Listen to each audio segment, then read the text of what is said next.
Look I'm recording this really late. ஆனால் பேசணும்னு தோணுச்சு, அதனால் பேசுகிறேன். ரேண்டமாக நிறைய விஷயங்கள் பேசணும்னு நினச்சேன், சினிமாவும் உட்பட. பட் எல்லாத்துக்கும் போகிறதுக்கு முன்னாடி ஃபர்ஸ்ட் ஏர் இண்டியா கிராஷில் இறந்த எல்லா விக்டிம்ஸோட ஃபேமிலிஸ்க்கும் என்னோட டீப்பஸ்ட் கண்டோலன்சஸ். அந்த நியூஸை மீறி வரவே முடியல, ரொம்ப கஷ்டமாக இருக்குது. ஏன்னா ஒவ்வொருத்தருக்கும் ஒவ்வொரு கதை இருக்குது. அது இறந்தவங்க சாதாரண விஷயம் இல்லை. One of the most catastrophic events that has taken place in 2025 and I feel very heavy. இதுக்கு பின்னாடி என்ன அரசியல் இருக்குது அப்படின்னு நல்லா சொல்ல முடியல. பட் இப்படி ஒரு பெரிய ஈவெண்ட் நடக்கும்போது நிறைய டிபேட்ஸ் நடக்கும். அதில் எதெல்லாம் தேவை எதெல்லாம் தேவையில்லை அப்படிங்கிறத நாம தான் நிர்ணயிக்கணும். அப்படி பார்க்கும்போது முதல்ல இந்த ஏர் இண்டியாவை பற்றி பார்த்தா, ஹிஸ்ட்ரியில் நிறைய தடவை ஏர் இண்டியா கிராஷஸ் நிறைய நடந்திருக்கு. இப்போ நானே போன வருஷம் துபாய்க்கு போயிட்டு வந்தேன், அது உங்களுக்கு நல்லா தெரியும். அங்கேருந்து நான் வீடியோஸ் போட்டிருக்கேன் எங்கள் சேனலில். நாங்கள் போகும்போதே ஆல்மோஸ்ட் ரொம்ப ஒரு அன்டுவர்டான ஒரு இன்டிமிடேட்டிங்கான ஒரு எக்ஸ்பீரியன்ஸ் எங்களுக்கு இருந்துச்சு. ஆல்மோஸ்ட் ஒரு 180 டிகிரி ஃப்ளிப்பு மாதிரி எங்கள் ஃப்ளைட் ஆச்சு. பட் தேங்க்ஃபுல்லி அது ஒரு கேட்டஸ்ட்ராஃபில் போய் முடியல. அது ஒரு பெரிய ஆக்சிடெண்ட்டாக போய் முடியல அப்படிங்கிறது தான். அண்ட் அது 10,000 அடிக்கு மேலே நாங்கள் ஃப்ளை பண்ணிட்டு இருந்தோம் அந்த டைமில். ஏன்னா பின்னாடி ஒருத்தர் நின்றுட்டு இருந்தார் எயிலில், அவரே சீட்டு பக்கத்தில் விழுந்துட்டார். அந்த மாதிரி ஒரு டர்புலன்ஸ் ஆச்சு. ஸோ ஏர் இண்டியாவுக்கு முன்னாடி நான் இண்டிகோவில் போயிருக்கேன், எமிரேட்ஸ் நான் போனதில்லை, ஏர் ஏஷியாவில் போயிருக்கேன், கிங்ஃபிஷரில் போயிருக்கேன், ஸோ ஜெட் ஏர்வேஸில் கூட போயிருக்கேன். ஆனால் இந்த மாதிரி ஒரு எக்ஸ்பீரியன்ஸ் கிரவுண்ட் ஸ்டாஃப்லேருந்து ஃப்ளைட் வரைக்கும் ரொம்ப ரொம்ப ரூடான ஒரு பேடான எக்ஸ்பீரியன்ஸ் தான். Maybe to save a few bucks நிறைய பேர் அதை ஏர் இண்டியாவை சூஸ் பண்ணுறாங்களா இருக்கும். பட் என்ன கேட்டிங்கன்னா, நல்லா சம்பாதிச்சு சேவ் பண்ணி ட்ராவல் பண்ணுறதுனா நல்ல ஒரு ஃப்ளைட்டில் ட்ராவல் பண்ணுங்க. லண்டனுக்கெல்லாம் யாராச்சும் ஏர் இண்டியாவில் போவாங்களா அப்படின்னு கேட்டால் it wouldn't be my obvious choice. அதுவும் லாங் ஹார்ஸ்க்கு ஒரு ஏர்கிராஃப்ட் சூஸ் பண்ணணும்னா அதை நான் சூஸ் பண்ண மாட்டேன். நம்ம கொஞ்சம் அங்கேயும் இங்கேயும் சேவ் பண்ணுறதுக்காக நம்ம லைஃபே பழைய வைக்கிற மாதிரி ஆகிடும். the only thing that I don't regret taking Air India was the food. அது மட்டும் தான். பட் இதை ரொம்ப சீரியஸாக எடுத்துக்கணும். நம்ம கவர்மெண்ட் அது ஏர் இண்டியாவுக்கு அகேன்ஸ்டாக ஏதாவது ஆக்ஷன் எடுத்தாதான் அவங்க இன்னும் அலர்ட் ஆவாங்க அண்ட் இன்னும் கர்டியஸ் ஆவாங்க கிரவுண்ட் ஸ்டாஃப் பேசஞ்சர்ஸ் கிட்ட. அண்ட் இன்னும் பல விஷயங்கள் கவனிப்பாங்க அப்படின்னு எனக்கு தோணுது. ஏன்னா அதுக்கு முன்னாடி நேற்று லண்டனுக்கு டேக் ஆஃப் ஆகிற ஃப்ளைட்டுக்கு முன்னாடி ஒருத்தர் டெல்லியிலேருந்து வந்திருக்காரு அஹமதாபாத்துக்கு. அந்த டைமில் அவரே ஃப்ளைட்டுக்குள்ள காமிச்சிருக்காரு, ஏசி ஒர்க் பண்ணல, ரேடியோ, லைட்டு, ஏரோஸ்டஸ் ஸ்டாஃபை க்ரூ மெம்பர்ஸை கால் பண்ணுறதுக்கு உண்டான காலிங் பெல் எதுவுமே ஒர்க் ஆகலை அப்படிங்கிற மாதிரி ஒரு வீடியோ போட்டிருந்தாரு. ஸோ இதுதான் சொல்கிறேன், அது அலட்சியம் இருக்குது. இதில் அலட்சியம் இல்லாமல்லாம் இல்லை, கண்டிப்பாக அலட்சியம் இருக்குது. அந்த அலட்சியம் எங்கே கொண்டு போய் விட்டுருக்கு அப்படிங்கிறத நம்மளாம் பார்த்தோம். It is a very very costly mistake that they have committed அப்படிங்கிறது தான் நான் சொல்லுவேன். ஏன்னா வெதர் கண்டிஷன்னால கிராஷ் லேண்ட் ஆகுறதோ இல்லை ப்ரெஷர்னாலேயோ front gear nose gear jam ஆகிறதுனால ஏதாவது இஷ்யூ வருதோ அந்த மாதிரி இருந்தால் கூட நம்ம ஒத்துக்கலாம். பட் இது டேக் ஆஃபே சரியாக ஆகாமல் போய் கிராஷ் ஆகுது அப்படிங்கிறதுலாம் மில்லியனில் ஒன்ஸ் நடக்கிற ஒரு விஷயம் தான். அது நடந்துருச்சு. அண்ட் இந்த அலட்சியத்தை ஃபிக்ஸ் பண்ணணும்னா ஏதாவது ஒரு மேஜர் சேஞ்ச் கொண்டு வரணும். நான் டீலிங் தட் சைட் ஒன்றும் இல்லை. நான் ஒரு படம் பார்த்தேன் ரீசென்ட்லி, ஜென்டில் உமன் அப்படின்னு சொல்லிட்டு ஒரு படம்.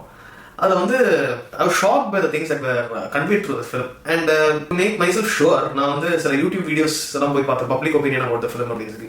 பெரிய அட்டென்ஷன் அந்த படத்துக்கு கிடைக்கலனாலும் just I wanted to see like யாராவது ஏதாவது பேசியிருக்காங்க அந்த படத்தை பற்றின. யூடியூப்ல போய் பார்த்தப்போ யாருமே அதில் இருக்கிற ஒரு எக்ஸ்ட்ரீம்லி ஈவில் இன்டென்ஷனை பற்றி பேசலை. நம்ம கொஞ்ச நாள் முன்னாடி நீங்கள் கேள்விப்பட்டிருக்கீங்க இந்த உத்தரப்பிரதேஷ் கேஸு. ஒய்ஃப் ஹஸ்பண்டை மர்டர் பண்ணுறது with her extra marital affair. 2 பேரும் சேர்ந்து ஒரு அப்பாவியான ஒரு ஹஸ்பண்டை கொள்றது. அதுக்கு முன்னாடி நம்ம கேள்விப்பட்டிருப்போம் நடநாட்டில் இன்னொரு இடத்துல ஹஸ்பண்ட் மகளோட பர்த்டேக்கு ஹஸ்பண்டை லவரோட சேர்ந்து மறுபடியும் கொண்டு ட்ரம்மில் அடைச்சு எக்ஸிக்யூட் பண்ணுறது. இந்த மாதிரி விஷயங்கள்லாம் நடந்துட்டு இருக்கிற இந்த காலகட்டத்தில் இந்த படத்தில் they have encouraged murder. கடைசி வரைக்கும் I was hoping for some kind of justice, but they have justified that murder. அது எந்த மாதிரி ஒரு கேவலமான நடப்புன்னு எனக்கு தெரியல. ஏன்னா ஒரு மனுஷ தாய் பெற்ற மகன் தான் இந்த படத்தை எடுத்திருப்பாங்களா இல்லை இந்த படத்தில் நடித்த நடிகைகளுக்கெல்லாம் என்ன வாட் தே திங்கிங் அப்படிங்கிற சத்தியமாக தெரியல. இன்னைக்கு ஃபெமினிசம்க்கு கொடுக்குற டெஃபினேஷனே விமன் ஸ்டாண்ட் டாலர் தென் மென்.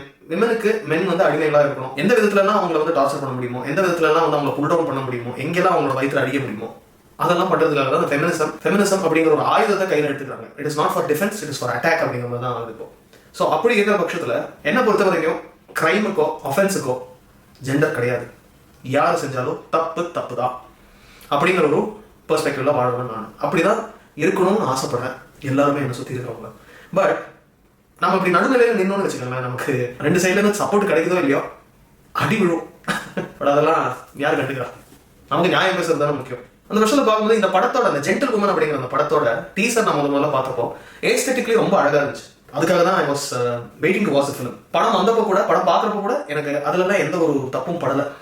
ரொம்ப ஏஸ்தெட்டிக்லி வெல் ஷார்ட். சில எடிட்டிங்ல வந்து ஒரு சில சின்ன விஷயங்கள்லாம் இருக்கு. அது வந்து நிறைய இடங்கள்ல கட்டவே ஷார்ட்ஸ் இல்லை, நிறைய இடங்கள்ல வந்து கேமரா ஸ்லைடர்ல வச்சு மூவ் பண்ணியிருக்காங்க, அது திரும்ப வரும்போது கட் பண்ணலை. இந்த மாதிரி பேசிக்கான எடிட்டிங் ரூல்ஸ், எடிட்டிங் லாஸை வந்து பிரீச் பண்ண மாதிரி எனக்கு தோணுச்சு. But otherwise aesthetically shot, yes. Lighting, art எல்லாமே சூப்பராக இருந்துச்சு. மியூசிக் கூட, பேக்ரவுண்ட் மியூசிக் கூட நல்லா இருந்துச்சு. But at end of the day படம் அப்படிங்கிறது ஒரு ஐடியாவை கன்வே பண்ணுறது அப்படிங்கிறப்போ அது வந்து இன்னும் சோஷியலி ரெஸ்பான்சிபிளாக இருந்துக்கணும் அப்படின்னு எனக்கு தோணுது. ஏன்னா இப்போ அனிமல்னு ஒரு படம் வந்துச்சு, அதில் வந்து ஒரு ஆல்ஃபா மேல் அப்படிங்கிற கான்செப்டை வந்து பெரிதளவில் அவங்க ஸ்ப்ரெட் பண்ணாங்க. ஆல்ஃபா மேல்னா ஒரு கேவ்மேன் ஆட்டிடியூட், எது சரி, what is politically right, what is wrong அப்படிங்கிறத பற்றி ஒன்றும் கண்டுக்காம அவங்களுக்கு பட்டதை அவங்க செய்யறது. அவங்க எப்பயுமே ஒரு அட்டாக் மோட்ல இருக்கிற ஒரு மேல வந்து அந்த மாதிரி. பட் அஃப்கோர்ஸ் அதுக்கு வேற டெஃபினிஷன்ஸ் இருக்கு, அதை பற்றி நம்ம உள்ள ரொம்ப போக வேணாம். பட் ஒரே ஒரு சீன் எடுத்து சொல்லணும்னா அதில் வந்து ரன்வீர் கபூர் ஒரு சீனில் அவரோட கசின்ஸ் எல்லாம் வந்து பிண்ட் அவங்களோட வில்லேஜ்ல இருந்து அப்பாவோட டிஃபென்ஸுக்காக கொண்டு வந்திருப்பாங்க பாடி கார்ட்ஸா சிட்டிக்கு, டெல்லிக்கு. அந்த டைம்ல என்ன ஆகும்னா இந்த கசின்ஸ் எல்லாம் சேர்ந்து சில பொண்ணுங்கள் எல்லாம் அரேஞ்ச் பண்ணி தகாத முறையில் பழகிற மாதிரிலாம் காமிச்சிருப்பாங்க. அந்த நேரத்தில் இவர் உள்ள வந்து உங்களுக்கெல்லாம் வெக்கம் இல்லையா, உங்களுக்கெல்லாம் கல்யாணம் ஆயிடுச்சு, அவங்க ஊரில் உங்களுக்காக வெயிட் பண்ணிட்டு இருக்காங்க உங்களோட மிஸ்ஸஸ் எல்லாம், நீங்கள் பாட்டுக்கு இப்படி இங்கே இருக்கீங்களே, மென்னா நடந்துக்கோங்க அப்படின்லாம் சொல்லி அவங்கள ரொம்ப அட்வைஸ் பண்ணி கடைசியில் இவரே அந்த மாதிரி ஒரு வேலையை பார்த்து விட்டுருவாரு. அப்போது ரொம்ப கான்ட்ராடிக்டரியாக இருக்கிற மாதிரி நமக்கு தோணும், என்ன இவன் இவ்வளோ அட்வைஸ் பண்ணா. ஸோ இந்த ஒரு பாயிண்ட்ல நானே வந்து வேறுபடுறேன். பட் நான் என்ன சொல்றேன்னா, ஓவராலாக அந்த படத்தை போட்டு அடிச்ச அடியில் ஆம்பளைங்களே கெட்டவங்க, கேவலமானவங்க அப்படிங்கிற ஒரு மைண்ட் செட்டை வந்து உருவாக்குற அளவுக்கு போச்சு. இந்த படத்துல the actual lady was playing wife of the protagonist, so called protagonist. அவர் வந்து கொஞ்சம் சீன்ஸ் தான் வராது சார், ஹரி லிஜோமோல் தான் வந்து அவரோட வைஃபா வந்து ஆக்ட் பண்ணியிருக்காங்க. அவங்க வந்து இவரை கொல்லவும், நான் ஸ்பாயிலராகவே சொல்றேன் இதை, ஏன்னா பெரிய பெரிய காவியத்தையெல்லாம் நீங்க மிஸ் பண்ணல, அதனால நான் சொல்றேன். அதுக்கு வந்து ஒரு ஜஸ்டிஃபிகேஷன் மாதிரி அவங்க கொடுத்துருப்பாங்க. மென்னாலே இப்படிதானே, மென்னாலே அப்படிதானே, அதுதானே இதுதானே, சரி நீ கொலை பண்ணியிருக்க, உனக்கு ஒரு தண்டனை கிடைக்க வேணாமா, அதுக்கெல்லாம் வந்து எதுவுமே இல்லை. இதுவே ஒரு ஆம்பளை வந்து ஒரு பொண்ணை கொலை பண்ற மாதிரி காமிச்சு, ஆமா இவன் வந்து அப்படி பண்ணா அதனாலதான் நான் இப்படி பண்ணேனோ, இல்ல அதை பத்தி சுத்தமா ஜஸ்டிஃபிகேஷன் எதுவுமே இல்லாத மாதிரி அவங்க வந்து ஒரு ஹீரோ மாதிரி அவங்க வந்து ப்ரொஜெக்ட் பண்ணா இந்த சொசைட்டில என்ன மாதிரி அவுட் பிரேக் உண்டாகும் அப்படிங்கிறத என்னோட கேள்வி. ஜென்டில் உமனை கன்சீவ் பண்ண, அந்த ஐடியாவை கன்சீவ் பண்ண டேரக்டருக்கும் ஓவர் இட் இஸ் அவருக்கும் வந்து நான் கேட்குற கேள்வி. கூலி பத்தி நான் என்ன சொல்லணும்னா, இப்போ ரெண்டு மெயின் கேரக்டர்ஸ், இல்லை ஒருத்தர் வந்து கேமியோவா, சரி, இன்னொருத்தர் main character Nagarjuna sir and Aamir Khan சாரோட பேட்டியில பத்தி தான் நான் பேசுறேன். ரெண்டு பேருமே இன்ட்ரெஸ்டிங்லி பரத்வாஜ் ரங்கனோட பேட்டியில தான் வந்து பேசியிருக்காங்க. நாகார்ஜுனா சார் என்ன சொல்றாருன்னா, அந்த படம் வந்து விசில் விசில் விசில் அப்படிங்கிறாரு. அமீர் கான் சார் என்ன சொல்றாருன்னா, என்னோட கேரக்டர் சின்னதாக இருந்தாலும் இன்ட்ரெஸ்டிங்காக இருக்கும், towards end of the film வரும் அப்படின்னு சொல்லி ஸ்பாயிலரே கொடுத்துட்டாரு, எடிட் நரேட்டிவே சொல்லிட்டாரு. ஸோ அப்படி இருக்கிற பட்சத்துல நாம வந்து இவ்வளவு கேர்ஃபுல்லா சொல்றோம், அவர் வந்து படத்துல ஒரு சின்ன ரோல் தான் பண்ணியிருக்காரு, ஓப்பனாவே எங்கே வராதுங்கிற வரைக்கும் சொல்லிட்டாரு. மேபி அவங்களோட ரூல்ஸ் வேறையா இருக்கலாம், ஹிந்தி சினிமா பாலிவுட்ல எல்லாம் வந்து ஸ்பாயிலர் கொடுப்பாங்களா இருக்கும் தெரியல எனக்கு. உடனே வந்து நிறைய பேர் உடனே அந்த தக் லைஃப் ப்ரொமோஷன்ஸ் வச்செல்லாம் கம்பேர் பண்ணி எல்லாருமே ஒரு பயத்துல இருக்கீங்கன்னு தெரியும் கண்டிப்பா. ஏன்னா நான் சொன்ன மாதிரி முன்னாடி வீடியோ சொன்ன மாதிரி என்ன மாதிரி ப்ரொமோஷன்ஸ் ஒரு இடத்துல விடாம அவங்க வந்து போய் பண்ணியிருக்காங்க. அண்ட் நிறைய லூஸ் டாக்ஸ் எல்லாம் வேற விட்டுருக்காங்க, நான் என்னோட கல்ட்டையே தாண்டிடும், தக் லைஃப் தாண்டணும் அப்படிங்கறத என்னோட ஆசை அப்படின்னு சொல்லி இப்படி ஒரு படத்தை ரெடி பண்ணி வச்சுக்கிட்டு அப்படி பேசலாம் பேசுனாங்க. பட் இது வந்து தலைவர் படம், ரஜினி சாரோட படம். நீங்க வந்து காலாவோட audience I would like you to recall that. அதை வந்து ஒரு ஸ்டேஜ்ல சொல்லியிருப்பாரு, நாமளே ஒரு விஷயத்தை சமைச்சு தூரக்கள் கிட்ட சூப்பரா இருக்கு அப்படி இப்படின்னு நாம சொல்லக்கூடாது, நம்ம சமைச்சிருக்கோம், நம்ம கொடுக்குறோம், அதை நீங்க டேஸ்ட் பண்ணிட்டு எப்படி இருக்குன்னு சொல்லணும் அப்படின்னு சொல்லுவாரு.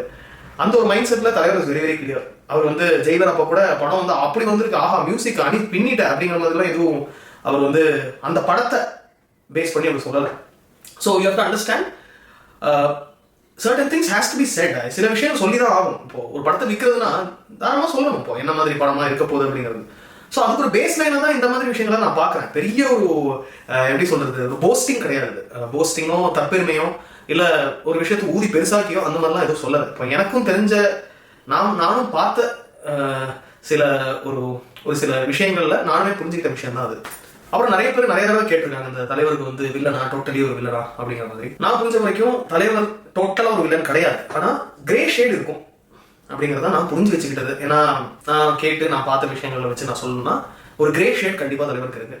Actually negative shade, dark shade அப்படிங்கிறது வந்து வேற 2 கேரக்டர்ஸ் தான். தலைவருக்கு வந்து ஒரு கிரே ஷேட் தான். ஸோ இது மேலே எப்படி சொல்றதுன்னு தெரியல. அண்ட் அனி வந்து ஒன் ஆஃப் இஸ் பெஸ்ட்ங்கிறத விட கரியர் பெஸ்ட்னு கூட ஆக வாய்ப்பு இருக்கு சாங்ஸ் கூறியில அப்படிங்கிற மாதிரி நான் கேள்விப்படுறேன். அஃப்கோர்ஸ் அனி இன்னும் வந்துட்டா தலைவருக்கு வந்து சில்லறைய சதற விட்டுருவாரு அப்படிங்கிறது தெரியும். பட் இருந்தாலும் நான் சொல்றேன், இதுல வந்து is going up several notches அப்படிங்கிற மாதிரி தான் நான் கேள்விப்படுறேன். அண்ட் ஒரு சில விஷயங்கள் இருக்கு, நான் வந்து கொஞ்சம் லேட்டா சொல்றதுன்னா கொஞ்சம் டீப்பா சொல்ற மாதிரி இருக்கும். அது வேணாம்னு நான் நினைக்கிறேன், கன்சிடரிங் த டீமோட அவங்களோட அந்த ஒரு ஹார்ட் ஒர்க். அண்ட் இன்னும் 2 மாசத்துல படம் வரப்போகுது. ஸோ சீக்கிரமே இனிமே டிலே பண்ண முடியாது. சன் பிக்சர்ஸ் கொஞ்சம் தூங்கிட்டு தான் இருக்கு, பட் இருந்தாலும் இனிமே டிலே பண்ண முடியாது. இதுக்கு மேலே டிலே பண்ண மாட்டாங்க அப்படிங்கிறது. ஏன்னா ஜூன் மிட்டு கிராஸ் ஆயிடுச்சுனாலே ஜூன் எண்டுக்குள்ள எனக்கு தெரிஞ்சு வர ஆரம்பிச்சிடும் அப்டேட்ஸ்லாம். Considering the second week of ஆகஸ்ட்ல வந்து ரிலீஸ் அப்படிங்கிறதுனால வேற ஏதாவது சொல்ல முடிகிற மாதிரி ஏதாவது விஷயங்கள் எனக்கு வந்ததுன்னா கண்டிப்பாக உங்களுக்கு நான் தாராளமாக ஹிண்ட் பண்ணுறேன். மாமன் பார்த்தேன். மாமனும் வந்து அதில் வர அந்த ஹீரோயின் கேரக்டர் கூட இவ்வளோ அனாயிங்காக ஒரு இரிட்டேட்டிங்கான ஹீரோயின் கேரக்டர் நான் பார்த்ததே இல்லை. நீங்கள் இந்த டாடான்னு ஒரு படம் வந்துச்சு, அந்த டாடா படத்தில் வந்து ப்ரொட்டாகனிஸ்டாக நான் எப்படி கிழிச்சு தொங்க விட்டுருப்பேன், அதாவது கவின் செஞ்ச கேரக்டர் நான் சொல்கிறேன், எப்படி கிழிஞ்சு தொங்க விட்டுருப்பேன் அப்படிங்கிறத நீங்கள் கொஞ்சம் கீழே போய் பார்த்தீங்கன்னா உங்களுக்கு தெரியும். சில வீடியோஸ்லாம் பேசியிருப்பேன் அந்த படத்தை. ஸோ இங்கே வந்து நான் பயஸ்டாக நான் பேசலை, பட் உமனுக்கு வந்து எஸ்பெஷலி ஒரு உமன் வந்து ஒரு ஆம்பளையோட sacrifices and love for family பார்த்து she's falling in love with man அப்படிங்கிறப்போ எப்படி ஒரு பிரச்சனையை கிரியேட் பண்ண முடியுது அப்படிங்கிறது எனக்கு தெரியல. அந்த கேரக்டருக்கு வந்து எப்படி அவங்க ஜஸ்டிஃபிகேஷன் கொடுத்தாங்க அப்படிங்கிறது எனக்கு தெரியல. வாய்க்கு வந்து அப்படியெல்லாம் பேசுறது, கேவலப்படுத்துறது, குழந்தைன்னு கூட பார்க்காம அந்த குழந்தைய வந்து அவமதிக்கிறது, இந்த மாதிரி விஷயங்கள்லாம் அவங்க மனசுல ஏற்படுற வலினால தான் அப்படின்னு ஜஸ்டிஃபை பண்ண ட்ரை பண்ணியிருக்காங்க அந்த படத்துல. And I felt that is very very regressive. And அந்த லீட் கேரக்டரோட எனக்கு கொஞ்சம் கூட அலைன் ஆகல. But otherwise every other character was actually really good and I felt really good. நல்ல ஒரு எமோஷனல் ட்ராமா, நல்ல படம். எது சரி எது தப்புன்னு தெரிஞ்சு பேசணும் எல்லா கேரக்டர்ஸும். ஏன்னா சினிமா ஒரு பெரிய இன்ஃப்ளூயன்ஸ் எல்லாருக்குமே. ஸோ தயவு செஞ்சு இந்த டேரக்டர்ஸ்லாம் வந்து மிஸ்லீட் பண்ணிடாதீங்க. நீங்க மாமன் அப்புறம் ஜென்டில் உமன் இதெல்லாம் பாத்தீங்களா? கூலிக்கு எவ்வளோ எக்ஸ்பெக்ட் பண்றீங்க அப்படிங்கிறதெல்லாம் கமெண்ட் பண்ணுங்க. இந்த வீடியோ உங்களுக்கு பிடிச்சிருந்தா லைக் பண்ணுங்க, ஷேர் பண்ணுங்க, தண்டர் டூடுக்கு சப்ஸ்கிரைப் பண்ணுங்க. அடுத்த வீடியோ சந்திப்போம். நன்றி, வணக்கம்.